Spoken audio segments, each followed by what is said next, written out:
My name is Toby. I have a background in software engineering, software architecture, technical leadership, consulting, and now I'm a technical agile coach as a freelancer. And in all those roles that I had over the years, over my career, I found some patterns about high-performing teams, and that's why I'm here to give this talk today. Before we start, I would like to see who is here today, so I would like to start with a little question like, are you doing Scrum? Please raise your hands. Who is doing Scrum? I see quite a few hands. Nice. My question is, why?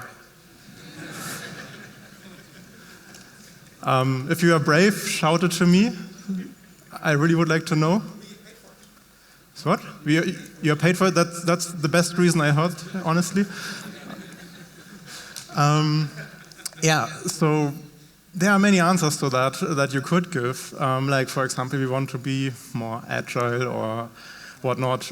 Everybody's doing this. None of that is really a good reason. And for me, what I would like you to take with you today also is that agility is not a binary thing. Of course, we want to be agile because the world is moving fast.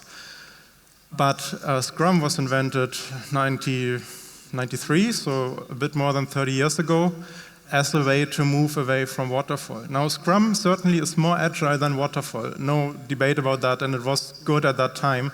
Just today, to me, it feels like it doesn't really make sense anymore. And I see a lot of teams stuck with the methodology from 30 years ago that does not really fit the times today where we have internet or the cloud and continuous delivery.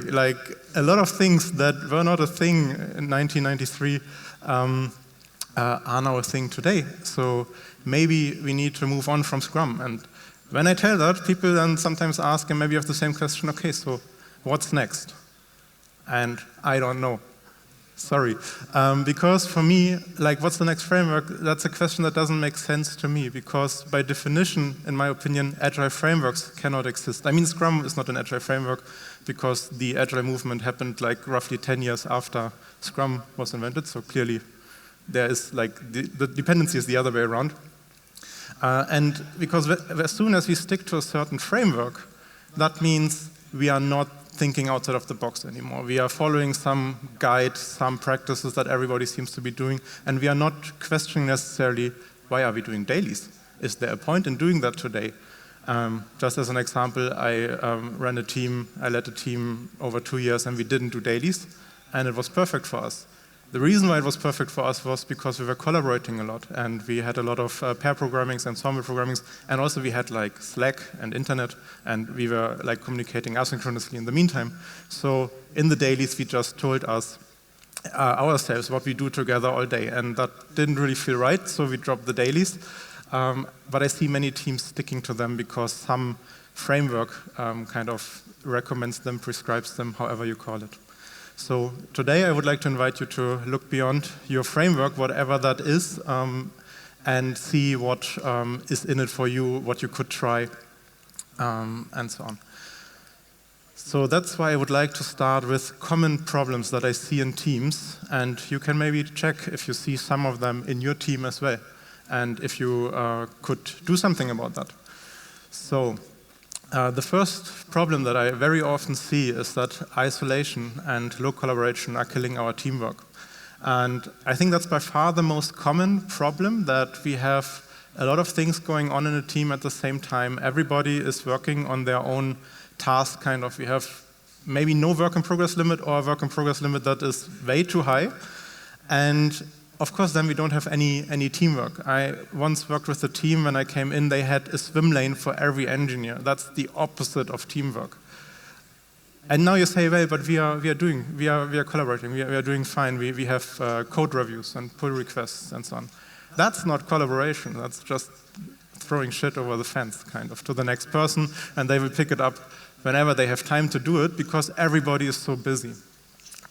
I'm not sure if you are into football. I'm not, but if you are, and I know a lot of people are, then think of this example, like a football team.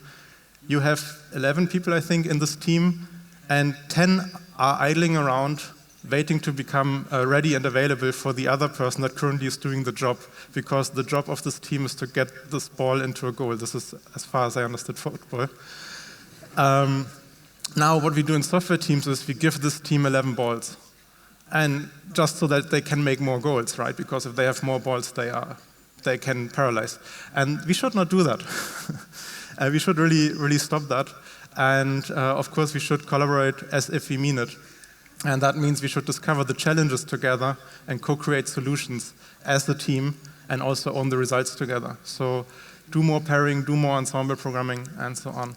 But of course, it's not as easy as that, because we also have in many organizations something called competition. And competition prevents collaboration, and with that also true teamwork.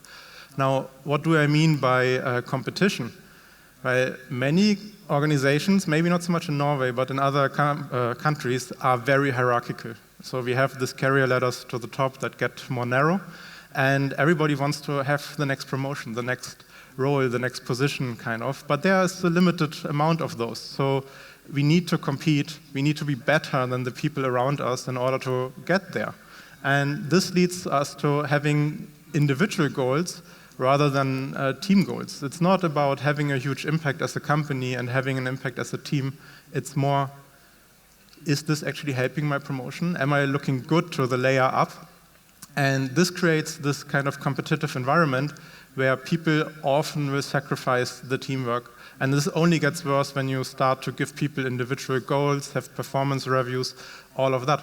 Because suddenly you are measured by your individual achievements, not so much by team achievements.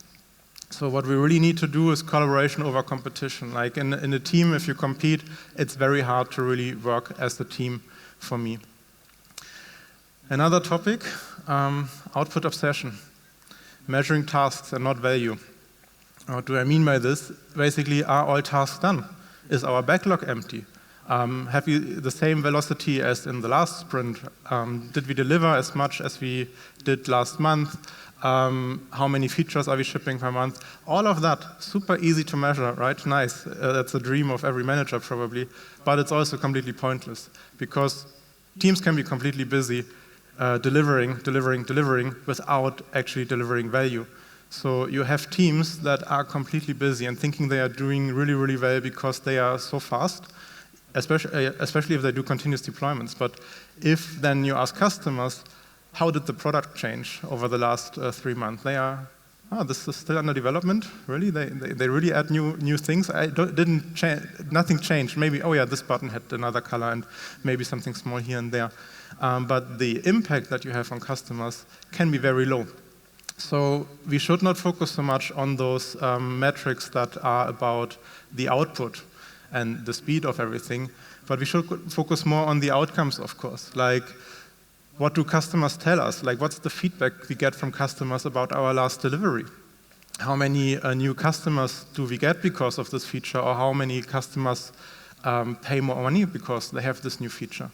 And also, what did we learn as a team, because also that is valuable outcome that helps us to build something better in the future. And that's very hard to quantify. You usually get that from surveys and so on, and you need to like analyze and evaluate that, but that gives you a better understanding of the real impact that you have as a team, and that's like crucial for high performance, because we are not just talking about productivity, creating a lot of things, but we are also talking about creating the right things and creating the value for the customer. And then this relates to something I already said earlier, that often the tasks that we have in a team are very disconnected.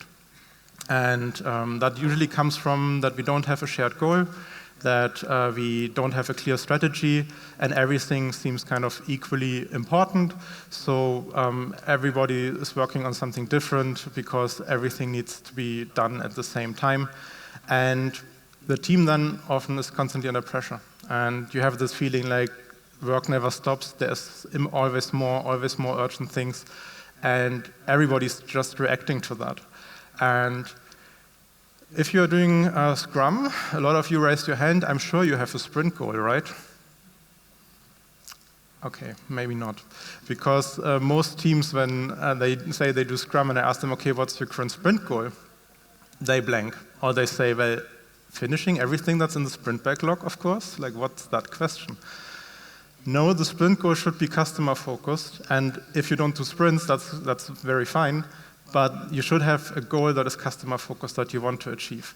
And actually, if you do Scrum, you could try something like throw away all the planning, throw away all the review stuff, and just come together, define what do we want to achieve for the customer, what's the impact we want to do to cause over the next week or 2 weeks, whatever is your sprint length. And then you focus on that, and then you start collaborating, and you figure out, okay, if that's the goal, what's the first thing we need to do? And then you do that, and then you check, have you achieved the goal? No? Okay, there's something missing, what is that? And you continue by this, so you have continuous discovery of what's the next thing, rather than upfront planning. Even if you do 3 weeks, I would say that's a big upfront planning for the sprint. And then when you have reached the goal and you have still things in the backlog, you can safely throw them away, like sprint backlog, because you didn't need them to achieve the goal, because we are not focusing on tasks, but about the goals for the customers. And now you might say, well, if you just have a single goal, then that's too little for one sprint. There's a solution to that. Make the sprint shorter. Like, for example, 1 day. You come in the morning, say what we want to achieve today. This is basically your daily, and you're planning in one. You do that over the day collaboratively, and you deliver that. And then maybe you have a 15-minute retrospective at the end of the day and talk about what did we learn today, what can we do better tomorrow, or what do we already see. So that's radically different from what most teams are doing, but you can experiment with the length and the sprint goals and so on, and that will help you. Yeah, soulless meetings kill motivation. We are doing way too many meetings, and when you bring that up in your team, probably somebody says, oh yeah, okay, I understand you, let's have a meeting and talk about it. So that could be like dailies, it could be plannings, retrospectives, sprint reviews, whatever that is. Just check your rituals. They might be there for a good reason, but the question is, what do they bring for you? Ask why they matter to the team and what value they bring. And if you cannot answer that question satisfyingly, as we, for example, were incapable for dailies, then remove them. Remove them for a couple of sprints maybe, or a couple of weeks, and see how it works. Power imbalance is another big topic that changes how people can contribute inside of the team. So, for example, if you have a very senior person or a manager on the team, they might say something and nobody is willing to object that, even if objectively the idea is very stupid. And even more shy and more introvert people, they might not speak up if you have very loud people in the room. So you don't get their input. And we are talking a lot about diversity these days, and it's super important, but a diverse team is worthless if diverse opinions are not surfaced. So we need to find a way to get people to speak. And that's something, you need to lower the power gradient, but you only can do that if you are the person that is seen upper.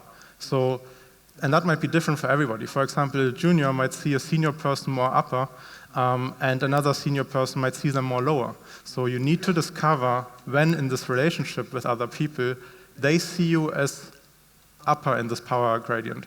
Maybe because they have more respect of your experience, because maybe you are older, maybe you are louder, you are just more confident talking, or you are in a leadership position. All of that, and then you need to make sure that you scan the room, see who is quiet, and give them a space to speak.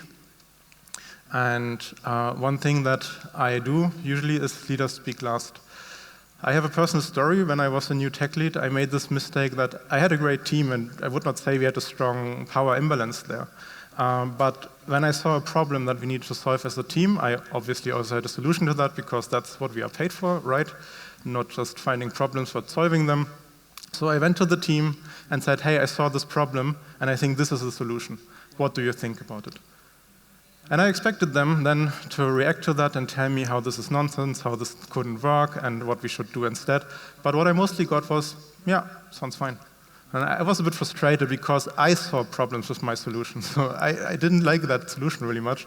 But everybody else was like, yeah, okay, if Toby is saying that, then it's probably a good idea. So what did I do?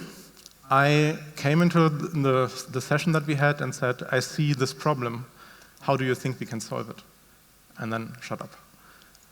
And then everybody started to think about it, and they threw in ideas and gave me feedback on that. They asked questions to further understand the problem, and the team came up with a good solution. And then in the end, I could also challenge the solution, of course, from my perspective, or I could also just say, yeah, sounds cool. I thought that could really work, and then it's good. It's not so much important of who has the idea, but that the team has the idea. And also, ideas are way stronger when they are created in the heads of people rather than when you plan them in. So that's why give people the space to create the idea, create the solution. And this is very related to my next point that we sometimes see is that resistance to change prevents progress. Who knows that? Like people resisting to change in your environment. Raise your hands. Okay, a couple of people. Good. I'm not alone. But the thing is, I think this isn't really a problem. And this is because people don't really resist change. You know, we are changing all of the time. Like, we buy a house, we move to a different country, we change the job, we buy a car, whatever it is, like getting married, getting children, all of that is change. And we don't resist that, right? We are quite happy about the change because otherwise life would be very boring. But people don't resist change. They resist change done to them. And that's the difference. Like, how do we do team splits in the organization? Is the manager telling you, okay, you are this team, you are that team, now good luck? Or is this more like, hey, we have this problem that I think this team is too big and we talk too much. What can we do about this? And then the team can figure out how do we split, how should we collaborate, and then the team understands the why. And when people understand the why, they are much more likely to agree with the change and to support the change. Also, something that really helps here with the resistance is if that's not a forever change. A lot of changes we do in organizations are, we do it, and then it is like this. There is no, okay, let's run an experiment, let's try this change for a month, and then see how it works. But if we do that, people are more willing to agree with the change, to try it out. If they know there is another point where we check how much we like this change, and we can re-evaluate and change. And this is continuous improvement, and that is something we should do more also on the organizational level, also on the team level, because somebody might say, I don't think we can drop the dailies. That sounds very wrong. And then you do it for 4 weeks and ask, okay, how was that now? And everybody says, oh, actually, it's quite nice. I didn't miss them, I have more time, I don't have this interruption in the morning. It's perfect for me, so let's keep it. All right. I would like to talk about high-performing teams, and that's what we are here for, right? So I should not just talk about the problems, which I did in the first half. I should also talk about some of the areas where we can improve. And I would like to start with a small definition that I came up with. A high-performing team consistently delivers outstanding results by working together, sharing responsibility, and relentlessly improving to exceed customer expectations. For me, it's important that we have the customer in here because whoever our customer is, that's in the end who decides about does our company get money and do we have more time to make things better. Let's dive into that a bit. Like we have consistently, which for me means long-term sustainable pace, right? We are not so much about the short-term results. I can build something very quickly that has really crappy quality and that will haunt us with the technical debt for the next 10 years. That's not the point here, because then we are like this one-time wonder kind of. But we want to have quality results, and we want to do that consistently. We work together, collaboration, right? Pulling in the same direction as the team, and we share the responsibility. It's not your task or my task, or this is the area of that person, but it's our responsibility, it's our goals. And relentlessly improving basically means continuously improving. We are already doing great. How can we do even better? And then exceeding customer expectations, of course, make your happy customers even happier and find more customers to make happy. Now, when I think about high-performing teams, I came up with a small visual about the areas that you could look into.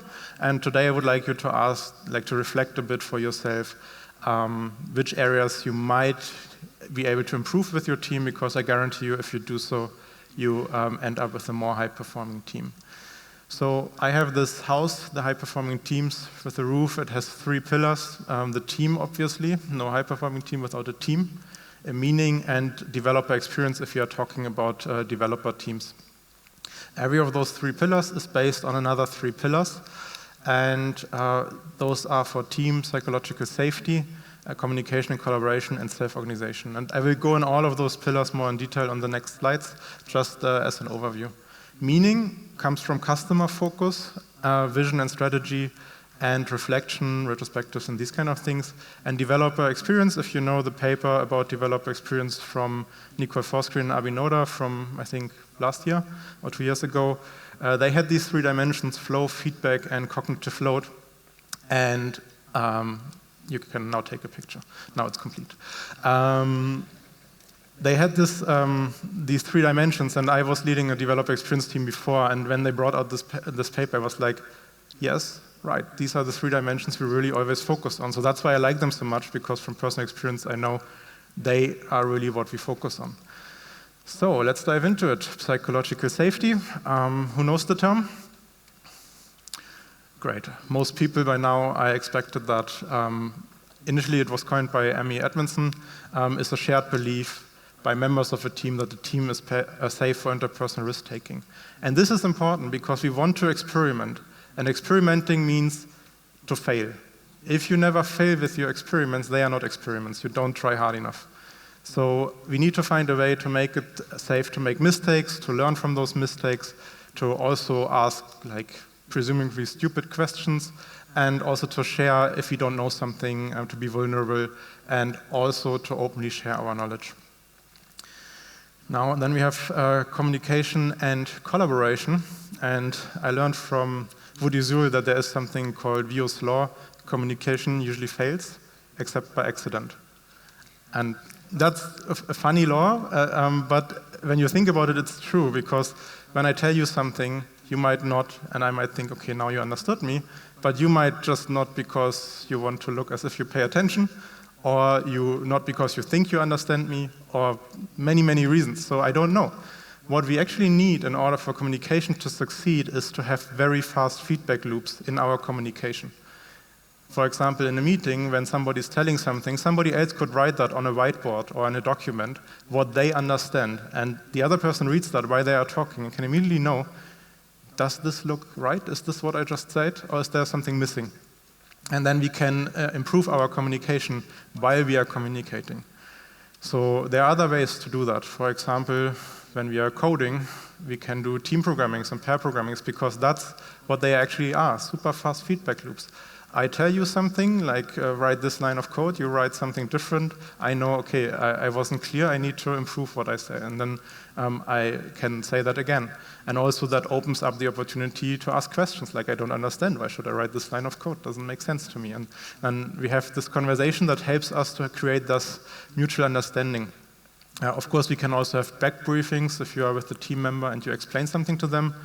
Ask them to explain it to you in their own words, and you will see if they really understood the point. And that's also, like, collaboration has another impact because it reduces the need for planning and alignment. It strengthens the relationships within the team. It's one of the best team building exercises that I know is work together. And it leads to better solutions because you have more brains on it, more diversity, you increase the collective ownership, and you reduce the lottery factor. Who knows the lottery factor? Okay, who knows the bus factor? The lottery factor is that without killing your team members. So for those who don't know either, bus factor means how many people of your team can run in front of a bus without your team losing its ability to deliver. And lottery factor is basically how many team members can win the lottery and move to Hawaii. Same thing, but a bit more optimistic outlook, right? And I think there is some relationship between work in progress and the lottery or bus factor, and I don't want to go into it, but I think your work in progress limit should be smaller or equal to your bus factor or lottery factor. All right, we have self-organization, and there is this misconception about self-organizing companies, at least in like Central Europe, Germany, and so on, that this is chaos and you have no leadership anymore, no management, and so on. But in reality, self-organizing companies have more leadership and not less, because we have a higher level of ownership, of accountability. And this is important for teams, because teams need to decide what they really need in terms of leadership. Which leadership roles do they need? And the roles that are there for leadership, they should serve the team. So if the team at some point thinks, this isn't really helping us, it's kind of holding us back, that role that we have there inherited from like a framework we did before, the team should be free to discuss how can we change this role, how can we remove the role, and how can this person do something more valuable for the team and the organization. And that also means the team needs to decide what works and what doesn't. And often that's not the case. It's more like, okay, this is your manager, you are doing Scrum, your sprints have to be 2 weeks because everybody else is doing 2 weeks, and then we can plug you perfectly in our org chart. And this is not about high performance, this is about, I don't know what this is. Okay, then we have the meaning, customer focus, and it's really important that you fall in love with the customer problems. And I think we don't talk a lot about problems. We always are focused on the solution. And I see this in teams who, I don't know, have feature requests, which is a request for a solution. It's not, I explain you my problem. We have often like customer success people already bringing in an idea for a solution. But what we should do instead is step back and say, okay, what's the actual customer problem that we are trying to solve? And then really try to understand the problem in their context, and only then start thinking about what does this mean in the context of our product and how could the solution look like. This connects your team with the customer's reality and not just being a feature factory. And even if you have product managers or customer success, I think it's still valuable for the team, like for developers, to talk with customers every now and then and observe customers. How do they use the product, in which kind of environment? There was a team where they thought, oh, it would be a cool idea in our product if we could have voice control, because that was very hot at that time, and they thought to build that. But when they saw the customer, they were always working in a noisy environment in a factory, and then they realized maybe voice control is a very stupid idea in this context. So you can save a lot of money if you don't go down that route. Then, vision and strategy. I think that people can't be lazy if they have an exciting goal and are unable to pursue it. I've never seen that. I've seen people who are disillusioned from the organization and stuck in some like management stuff that they didn't like and that didn't make sense to them. But I think when people really know what they want to achieve and they are excited about that and they have the flexibility due to the self-organization to pursue it, they will do so. And vision for me is kind of the North Star that we want to look, how should the world look like in the future, and what do we want to achieve for our customers. That should be a vision, and it should excite you. If it doesn't, either it's a very weak vision of the company or you are in the wrong company. Both of which could be true, but you can change both of that. And then we have strategy, which is this lofty word that we hear a lot, oh, we need to have a strategy and so on. What I mean by strategy is a decision-making framework. It's something that helps us during our daily work to make better decisions, because we make decisions thousands of times a day. Like when we write a single line of code, when we think about software design, when we decide about a technology, we make decisions, and we make them based on how well we understand the customers or how we think the customers are and what will come in the future.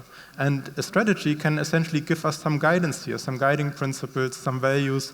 It can give us maybe an idea of what could be the near-term goals that we want to achieve. And that helps us to make better decisions with regards to the vision we want to achieve. And also, it's good if you have a lot of discussions in your team, because sometimes they are just, oh, I think this is better. No, I think that is better. No, this is better. And then a manager comes and says, okay, we do this. And nobody understands why, but the manager told them so. With a strategy, it's different, because you can just say, okay, let's look in the strategy. According to the strategy, is it this or this option? And then maybe it's this option, and I might not like that, but because this is the strategy, we take that. Because it's not about how much we like things, but it's about having the impact we want to have as a company. All right, and then we have reflection. And for reflection, we really need to step out of the operational busyness that we are all in. Like, we are always busy, work never stops. But we should have these points in time where we step back and think about what are we doing, why are we doing it, is this really serving us, are we moving in the right direction? So retrospectives are a classical example, but there are other opportunities for that. For example, every time somebody new joins your company, they will ask questions. And these questions can be seen as they are asking for information, but it can also ring an alarm and say, okay, maybe they have a point with that question. It should not be that complicated to, I don't know, install our tool on the local developer machines. Maybe we should do something simpler here. Or you can have incident reviews whenever an incident happened. Take time to review the events that happened, like blameless, of course. Like it's just about what can we learn from that, not who did what wrong. That's not the point. And then you can use that to discuss the event and find ideas how to improve and prevent those in the future. Which brings us to developer experience. And the first pillar here is flow. And flow is focused motivation. And how often do you really get that you're in a flow state, that you have maybe 2 to 4 hours of uninterrupted attention on a single task? Who gets that more than 10 times a week? Oh, that's maybe too much. Okay, more than 5. Okay, roughly 5 to 10 hands. That's not a lot, given that we have quite a few people in this room. And that's the reality of many teams. And then you have those things that happen in between, like a colleague comes and says, hey, do you have a minute? And with that minute, what should you say? And now you already have my minute, and my focus is gone, according to science, for the next 23 minutes. So we can as well just talk now, because, yeah, now I have the time. So remember that when you go to somebody and say, hey, do you have a minute? You take them away roughly half an hour of their work, of their focus time. And here I think collaboration is really helping. And that might be surprising, but the truth is when you are with the entire team focused, or like with a big part of the team on one topic, nobody from that team will come to you and interrupt you with something unrelated, because you have all the same goal. You try to get it done, and you are all focused on that. So that's already like 3 to maybe 5 people less in the organization that could interrupt you. What's even better is if then you are interrupted by a colleague from another team in the organization, the others can still continue, and they still have progress. And when you come back, they can briefly fill you in what has happened in your absence, and you are immediately back in this swarm flow state, which is really something beautiful, why I like collaboration so much. Then we have feedback, and feedback always has to be shifted left with every kind of feedback that you can have. For example, like the feedback from your colleagues, you can get it in code reviews asynchronously when you are done later on. Or you can shift it left and get it in the second you write the code if you do code reviews. But also this is true for customer feedback. You can get it when you deploy once a month, you get this maybe once a month.